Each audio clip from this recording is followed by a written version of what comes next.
So Andrew, how are you feeling? Pretty excited and pretty happy now. Pretty happy. Looking back now on the election, what do you believe was the major contributing factors behind your win and the overall LNP win? Looking in Glasshouse here, we had a great win 3 years ago, and that was because of the hard work of the team. We've got an enormous membership here in the LNP. We've got a great campaign team, and we fought really hard on the issues, and we won. We've been able to build on that this time, and that's really encouraging.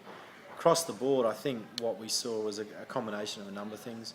We saw a tired government, a government that had been in too long, that had lost the trust of the electorate, and who really had no vision for the future. People have been looking for an alternative, and the LNP provided a united and a strong and a team and a vision for the future. And I think people wanted an alternative. We gave them the alternative, and we've seen tonight that they've backed that alternative. And do you think that some of the personal attacks directly against Campbell Newman backfired badly? Look, I was stunned at the vehemence with which Labor propagated that attack. It's probably never been seen before, and it hopefully will never be seen again. But yes, you're right. I think it completely and utterly backfired. Those of us in the LNP knew that there was no proof or no evidence or nothing to support any of the claims that were being made, and that was backed up when Anna Bligh herself admitted she had nothing, and CMC confirmed that there was nothing.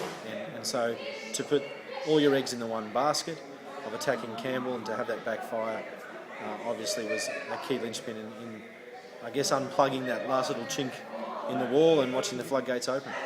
So you believe that the reason for the win was more than just it's time for change? You think there's some more underlying fundamental factors there? Look, time for change is certainly there, and the LNP certainly offered an alternative, but I think what we also saw is that people needed a viable alternative to back. And as I said, we presented that. We have a plan for the future, we have a vision for the future. We've spelt out our contract with Queenslanders around what to expect in the first 100 days should we have won. We've won. We've now got the opportunity to deliver that. Were you surprised by the magnitude, the sheer magnitude of it? I think everyone will be surprised by that.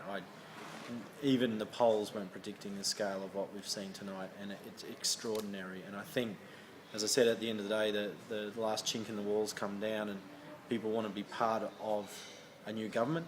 They want to see that new energy, that new leadership, that new vision in their electorates, and they've voted that way.